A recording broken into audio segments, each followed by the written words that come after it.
Assalamualaikum warahmatullahi wabarakatuh. Saya Rifka Sefitri, nomor Sanbuk C201-18258. Nah, jadi pada kesempatan ini saya akan memaparkan sedikit materi tentang kecerdasan intelektual mengenai pengertiannya menurut para ahli. Yang pertama, menurut KBBI, kecerdasan adalah kata yang berasal dari akar kata cerdas yang berarti kesempurnaan akal budi seseorang untuk berpikir, mengerti, tajam pikiran, dan sempurna pertumbuhannya. Kecerdasan juga termasuk kreativitas, kepribadian, watak, pengetahuan, dan kebijaksanaan yang dimiliki seseorang. Kecerdasan intelektual atau IQ adalah kecerdasan yang diperoleh dari sebuah tes. Tes kecerdasan ini hanya dirancang untuk mengukur proses berpikir yang bersifat konvergen, yaitu kemampuan untuk memberikan satu jawaban berdasarkan informasi yang disampaikan. Jadi saya mengambil dua pengertian kecerdasan intelektual menurut para ahli. Yang pertama itu ada Agus Ngermanto, yang kedua ada Syahmung Harnis. Yang pertama, menurut Agus Ngermanto, kecerdasan intelektual didasarkan pada kerja neokorteks, yaitu lapisan dalam evolusi berkembang paling akhir di bagian atas otak. Neokorteks dapat berpikir secara kreatif jika emosinya senang, bersemangat, termotivasi, dan instingnya merasa aman. Sedangkan berbeda dengan menurut Syah Muharnis, kecerdasan intelektual menurut Syah Muharnis merupakan cermin dari kecerdasan logik dan verbal, sehingga orang-orang yang memiliki kecerdasan intelektual yang tinggi umumnya sukses di bangku pendidikan. Sekian dari saya. Materi selanjutnya mengenai pengukuran kecerdasan intelektual akan dijelaskan oleh teman saya. Perkenalkan, nama saya Kadek Aisriat Yani, Stambuk C201-18241, mata kuliah Teori Kepemimpinan. Di sini saya akan melanjutkan materi tentang kecerdasan intelektual yang sudah dibawakan oleh teman saya tadi, yang sudah menjelaskan apa itu kecerdasan intelektual. Di sini saya akan menjelaskan lagi tentang pengukuran kecerdasan intelektual itu. Di sini pengukuran kecerdasan intelektual dapat diukur dengan menggunakan tes. Tes yang digunakan dalam mengukur kecerdasan intelektual di sini sering juga disebut dengan tes inteligensi. Di sini saya akan menjelaskan apa itu tes inteligensi. Tes inteligensi yaitu tes yang digunakan untuk mengukur taraf kemampuan seseorang dalam berpikir, bertindak, dan menyesuaikan diri secara efektif di lingkungannya. Jadi tes ini dilakukan untuk mengetahui apakah orang itu dapat berpikir dan bertindak secara efektif di lingkungannya ataupun tidak. Tes inteligensi ini dapat diimplikasikan atau diterapkan menjadi 3, yaitu yang pertama secara kelompok atau secara individu. Jadi tes inteligensi ini dapat diterapkan atau dilaksanakan secara individu ataupun secara kelompok. Yang kedua yaitu secara bahasa atau verbal. Seperti yang pertama, yaitu bisa kita menerapkan tes inteligensi ini secara bahasa atau verbal sesuai dengan apa kemauan dari yang melakukan tes. Yang ketiga yaitu secara mudah atau secara lebih sukar. Di sini secara lebih mudah atau lebih sukar ini disesuaikan dengan umur dan tingkat sekolah yang akan dilakukan tes. Di semua implikasi ini saya rasa melakukan tes inteligensi ini sesuai dengan kebutuhan atau sesuai dengan keadaan yang ada di lingkungan itu. Apakah yang akan dilakukan pengetesan itu umurnya di bawah atau sekitar 5 tahun atau sampai 10 tahun, atau tingkat sekolah SD, menengah, atau SMP atau SMA. Jadi tes inteligensi ini disesuaikan dengan apa yang ada di lingkungan tempat tes itu terjadi. Baiklah, itu saja yang dapat saya sampaikan tentang pengukuran tes inteligensi atau tes intelektual. Jadi akan dilanjutkan oleh teman saya berikutnya. Terima kasih. Saya Indah Windiantari, Stambuk C201-18245. Saya akan menjelaskan mengenai beberapa tes intelijensi yang digunakan oleh banyak orang dan sekarang dikembangkan. Tes pertama yaitu tes Binet-Simon. Jadi, tes ini ditemukan oleh Binet dan Simon, yang keduanya merupakan bangsa dari Prancis. Mereka menyelidiki intelijensi anak-anak yang berumur 3-15 tahun untuk menggali tentang pengetahuan sekolah. Isinya itu berupa menurunkan kalimat-kalimat, menyebutkan deretan angka, dan sebagainya. Dengan tes ini, kita mendapatkan perbandingan kecerdasan atau yang disingkat dengan PK atau juga disebut dengan Intelligence Quotient atau IQ. IQ tersebut kita dapatkan dengan cara membagi umur kecerdasan atau mental age yang disingkat dengan MA, yaitu jumlah nilai jawaban yang benar, kemudian dibagi dengan umur kalender atau chronological age yang disingkat dengan CA, yaitu umur yang sedang kita selidiki, kemudian dikalikan dengan 100. Jadi rumus dari IQ tersebut yaitu IQ sama dengan MA atau mental age dibagi dengan CA atau chronological age, kemudian dikali dengan 100. Yang kedua yaitu tes tentara atau Army Mental Test. Jadi pada saat Perang Dunia Pertama yang diikuti oleh Amerika melawan Jerman, saat itu Amerika terpaksa membentuk tentara secara besar-besaran dalam waktu singkat. Maka disitulah diadakan tes tentara yang diikuti oleh 1.700.000 calon tentara dengan 100 orang pemeriksa di 35 asrama.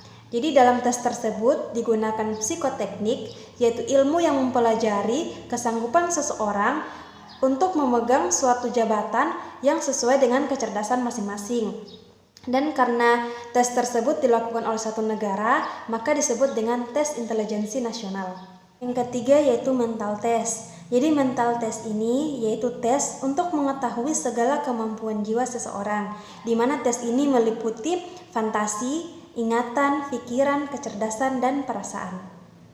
Yang keempat sekaligus yang terakhir yaitu scholastic test. Jadi scholastic test ini yaitu tes untuk mengetahui tingkat pengajaran pada tiap-tiap mata pelajaran di tiap-tiap kelas. Yang dipentingkan yaitu bekerja dengan baik dan cepat. Jadi tes ini berguna untuk mengganti ulangan umum atau ujian. Assalamualaikum warahmatullahi wabarakatuh. Nama saya Sabila Fitriani, stambuk C201-18271. Di sini saya akan melanjutkan presentasi dari teman saya. Materinya yaitu ciri yang berhubungan dengan tingkat intelijensi dan pengaruhnya terhadap proses belajar. Di sini terbagi atas beberapa kelompok. Kelompok pertama yaitu idiot, yang mana memiliki IQ 0-29. Idiot adalah kelompok individu yang paling terbelakang. Kelompok ini tidak dapat bicara atau hanya dapat mengucapkan beberapa kata saja. Yang kedua yaitu imbesil, di mana IQ-nya 30-40. Imbesil adalah kelompok individu yang setingkat lebih tinggi dari kelompok individu idiot. Karena kelompok ini dapat belajar bahasa, dapat mengurus dirinya sendiri dengan pengawasan yang teliti. Nah, yang ketiga yaitu maron atau debil, di mana IQ-nya yaitu 50-69. Kelompok ini sampai tingkat tertentu dapat belajar membaca, menulis, dan membuat perhitungan sederhana. Yang keempat yaitu bodoh, di mana IQ-nya 70-79. Kelompok ini berada di atas kelompok terbelakang, namun belum termasuk kelompok normal. Yang kelima normal rendah, di mana IQ-nya 80-89. Kelompok ini termasuk kelompok normal. Kelompok ini adalah kelompok dengan tingkat yang lebih tinggi dari kelompok-kelompok sebelumnya. Nah, yang keenam yaitu normal sedang, IQ-nya 90-109. Normal sedang ini adalah kelompok yang paling banyak pada populasi penduduk. Yang ketujuh yaitu normal tinggi, IQ-nya 110-119. Kelompok ini merupakan kelompok individu yang normal tetapi berada pada tingkat yang lebih tinggi. Yang kedelapan yaitu cerdas, di mana IQ-nya 110-129. Kelompok individu ini sangat berhasil dalam pekerjaan sekolah atau akademik. Biasanya para pemimpin kelas seperti ketua kelas berasal dari kelompok ini. Nah, yang kesembilan yaitu kelompok yang sangat cerdas, di mana IQ-nya 130-139. Anak dari kelompok ini lebih cakap dalam membaca, mempunyai pengetahuan tentang bilangan yang sangat baik. Nah, Yang ke-10 yaitu jenius, di mana IQ-nya 140 ke atas. Kelompok ini mempunyai kemampuan yang sangat luar biasa. Mereka pada umumnya memiliki kemampuan untuk memecahkan suatu masalah walaupun mereka tidak bersekolah. Perkenalkan, nama saya Sastradana, Stambuk C201-18290. Saya akan melanjutkan presentasi dari teman saya, yang mana saya membahas pokok tentang definisi kecerdasan emosional dalam sudut pandang psikologi.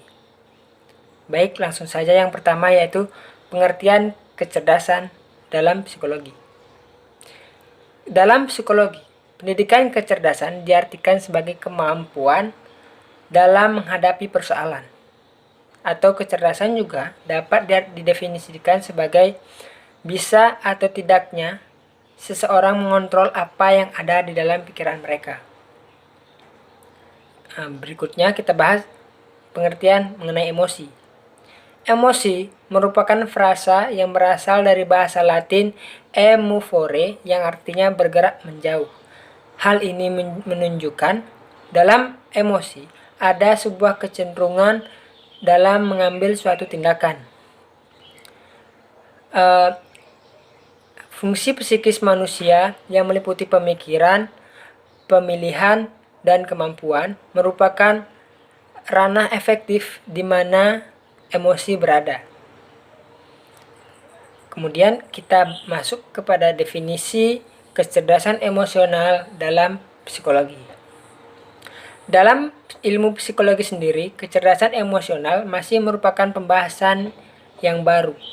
Kecerdasan emosional dipandang sebagai kemampuan utama untuk mengontrol emosi diri dan memperbaiki interaksi sosial terhadap orang lain.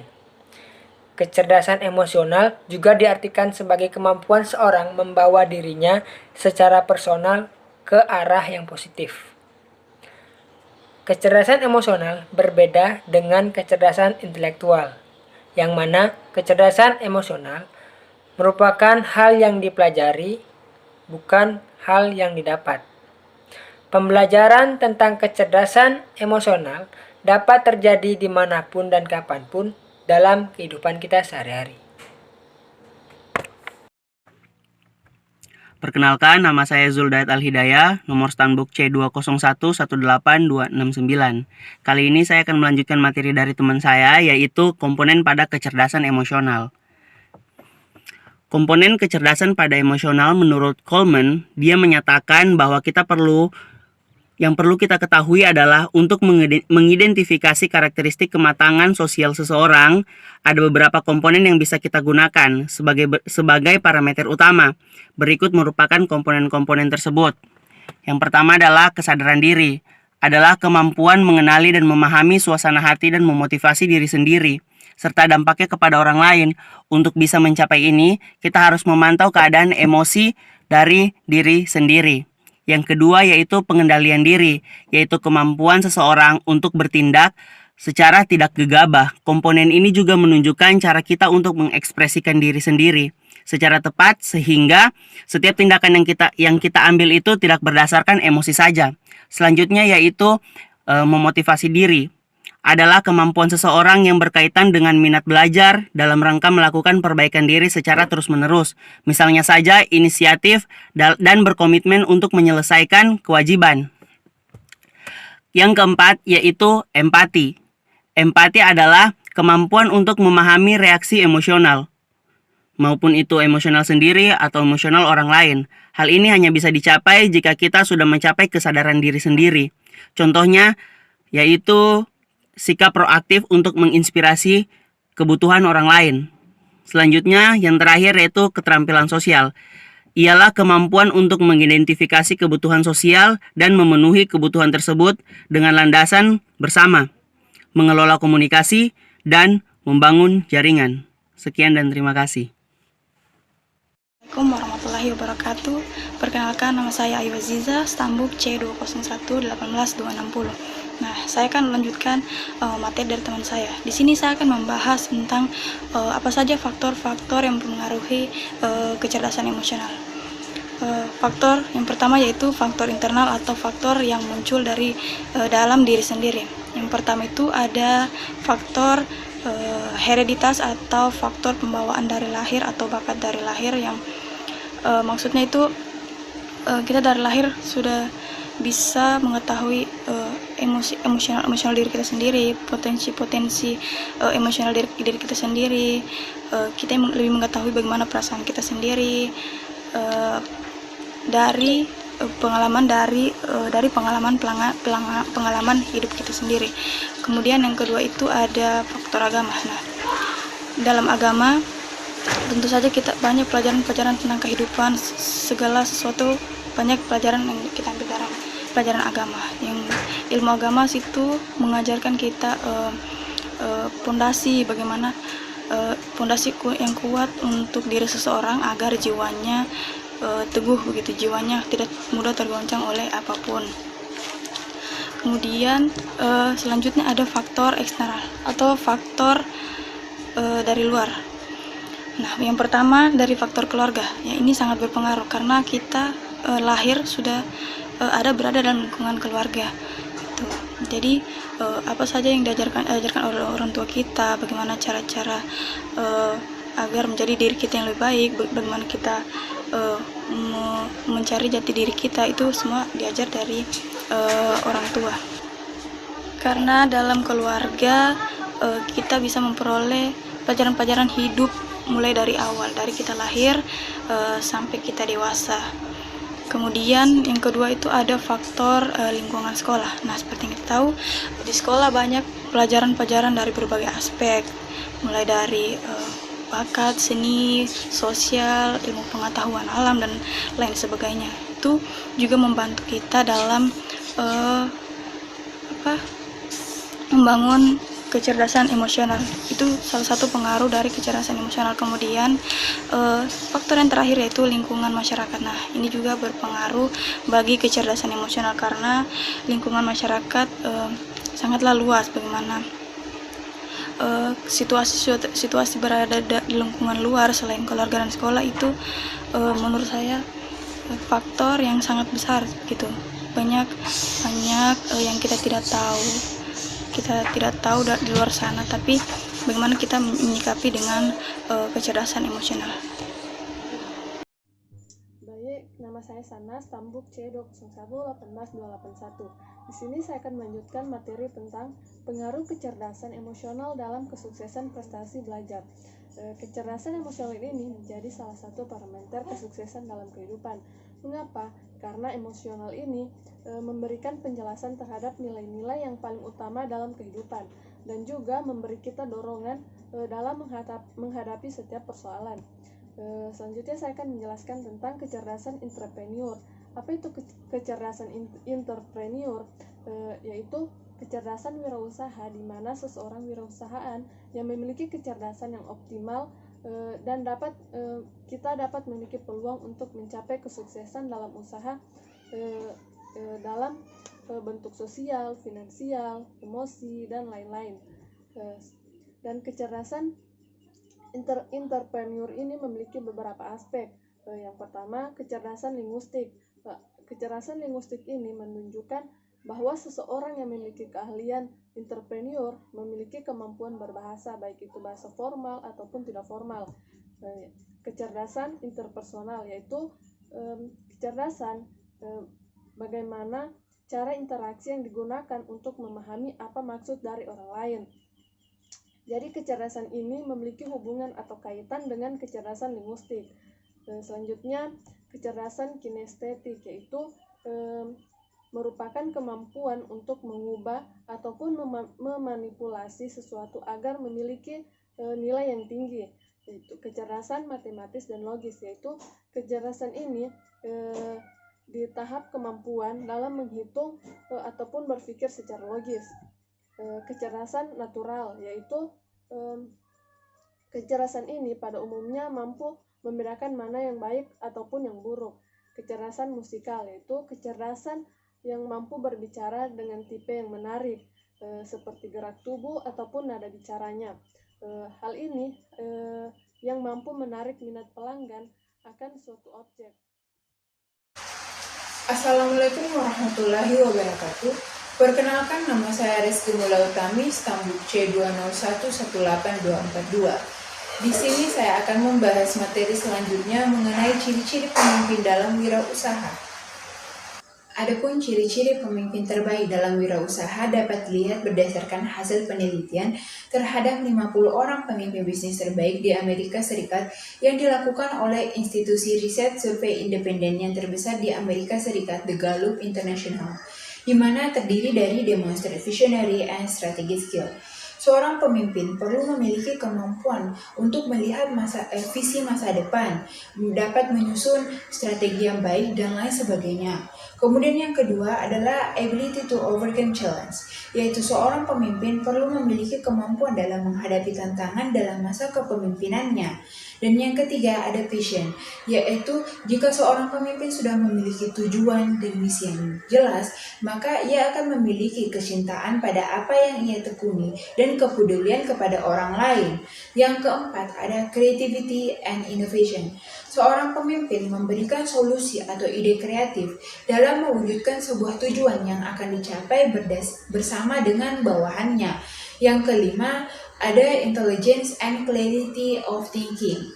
Seorang pemimpin yang cerdas dan berpikiran jernih, ia tidak akan asal dalam membuat keputusan. Ia akan mempertimbangkan beberapa hal terlebih dahulu.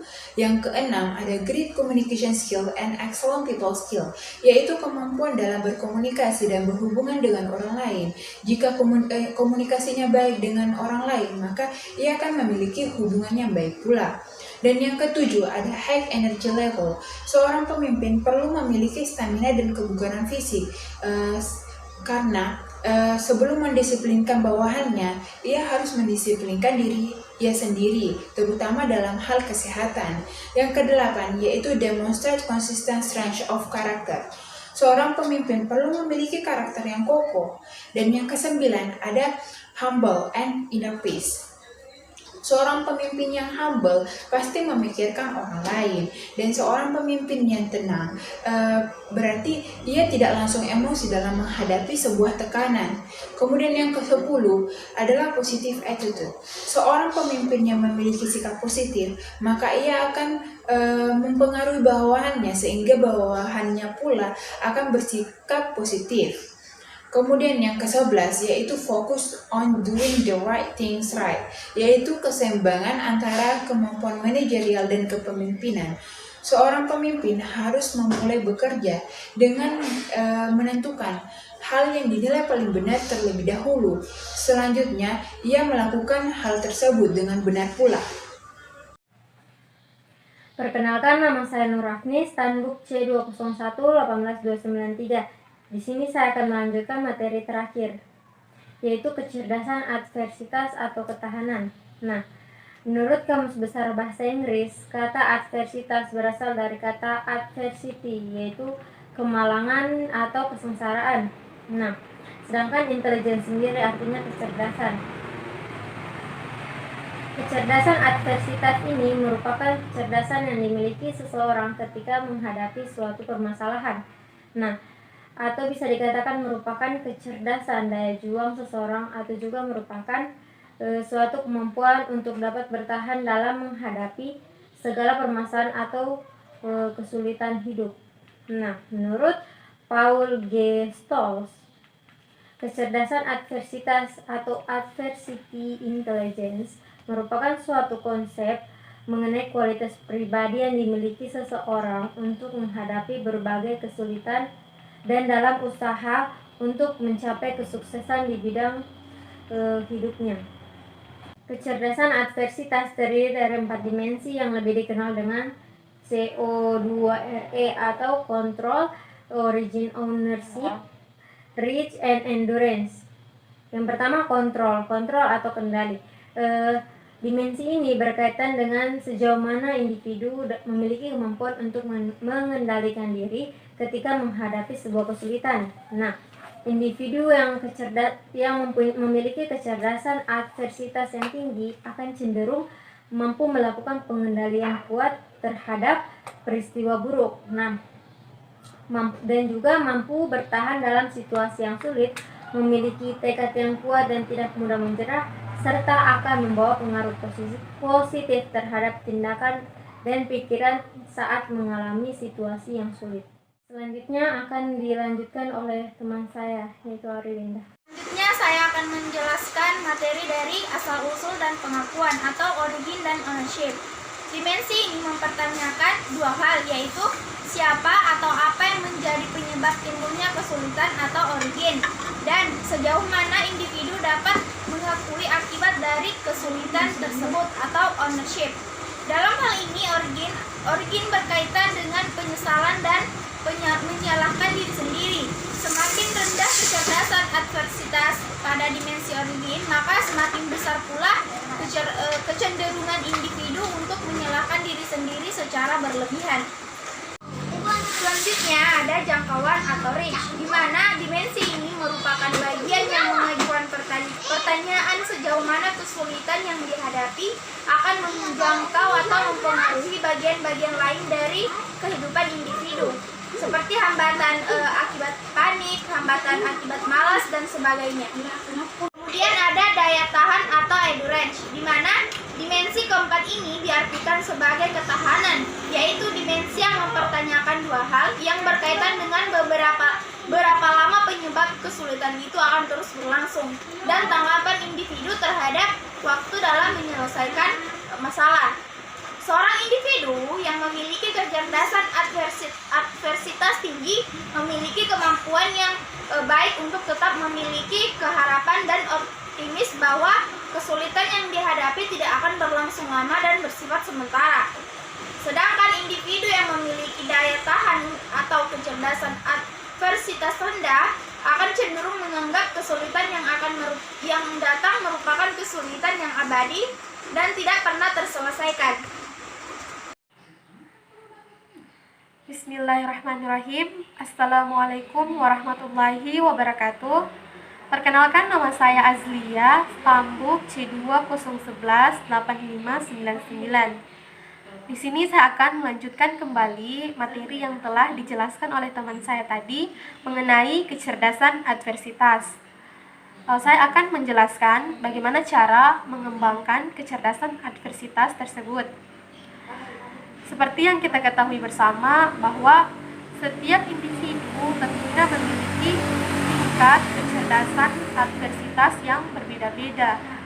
Oleh karena itu, kita melakukan peningkatan atau pengembangan kecerdasan adversitas yang dilakukan dalam 4 model yang dikemukakan oleh Stolz. Model yang pertama yaitu analisis. Tahap ini adalah tahap di mana mendengarkan respon terhadap kesulitan merupakan bagian terpenting dalam mengembangkan kecerdasan adversitas individu. Individu harus mencari atau menemukan cara untuk menyelesaikan suatu masalah. Yang kedua, model explore. Pada tahap ini, individu didorong untuk menjajaki asal-usul atau mencari penyebab dari permasalahan tersebut. Setelah menemukan titik dari permasalahan, lalu mengeksplorasi tindakan yang tepat. Yang ketiga, model analisis. Tahap ini, individu diharapkan mampu menganalisa bukti apa yang menyebabkan individu tidak dapat mengendalikan masalah. Bukti apa yang menyebabkan masalah itu lebih lama dari sebelumnya, berlangsung lama dari sebelumnya. Yang keempat itu model do. Ini merupakan bagian terakhir, di mana individu diharapkan mampu mengambil tindakan yang tepat dalam menyelesaikan masalah tersebut setelah melewati beberapa tahap sebelumnya. Sekian pemaparan materi dari saya. Jika ada kata salah mohon dimaafkan. Wabillahi taufiq wal hidayah. Wassalamualaikum warahmatullahi wabarakatuh.